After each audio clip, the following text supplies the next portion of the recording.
дар меҳмонии навбатии телевизиони Баҳористон Нигина Амонқулова گاه من از خود فراریم گاه ستون صبر و استواریم аз хотироти кӯдакӣ то дастоварду қуллаи баланди эҷодӣ.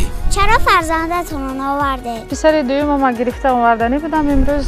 ماشین شما داره یا نه؟ بله. اولین سرود شما کدام بود؟ همه فکر میکنن که من با سرود دراره بیابی به صحنه آمدم. ساحه تیبرونیس ختم کردم. بله. با ماهیگیری رفته؟ خوردنش دوست میدارم. سوزنده رو گذرانده میتونم. اما وقتا میتونستم بازی نمیدونم. سراینده شدن آرزوی کودکیتان بود. شما با کدام سرود اول من شناخته؟ ҳар ҷо ки меравад аммо ватан барои ӯ дигар аст. ин ҳама дар барномаи навбати амон. барномаи навбатӣ дар меҳмонии телевизиони Баҳористон бо иштироки Нигина Амонқулова شام یکشنبه ساعت 20 در تلویزیون بهارستان تماشا کنید.